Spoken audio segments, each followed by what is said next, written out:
শ্যামবাজারে যদি খাওয়া দাওয়া করতে চান, তাও আবার কম খরচে, তাহলে যেতে পারেন শীতল আশ্রম ক্যাফেতে।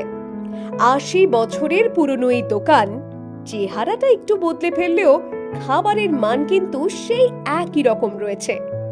শ্যামবাজার পাঁচমাথার মোড়ে বেশ কিছু এমন ঐতিহ্যবাহী খাবারের দোকান রয়েছে যেগুলো সময়ের সঙ্গে তাল মিলিয়ে ঠিক নিজের জায়গাটা পোক্ত করে রেখেছে।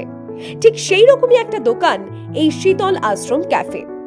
হরিদাস মোদকের ঠিক পাশেই ছোট্ট এই ক্যাফেটার নাম সকলেরই জানা। সকাল সকাল ব্রেকফাস্টের আইটেম থেকে সন্ধেবেলার মুখরোচক সবকিছুই ভীষণ সুস্বাদু। আমি গিয়ে অর্ডার করলাম চা, চিজ চিকেন অমলেট আর চিকেন পকোড়া। ভালো ভালো দোকানের চিকেন পকোড়াকে হার মানাবে। অমলেটটায় পেঁয়াজ, টমেটো, ক্যাপসিকাম ছাড়াও ঠাসা চিজ, মুখে দিতেই গলে যাবে।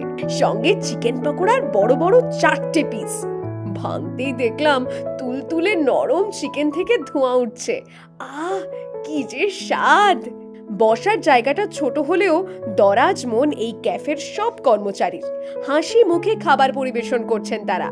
তাই বৃষ্টির দিনে একদিন চট করে চলে যান শীতল আশ্রম ক্যাফেতে, আর পেট পুরে খেয়ে আসুন জিভে জল আনা সব পদ। আর হ্যাঁ, মাস্ট ট্রাই এদের মুচমুচে টোস্ট।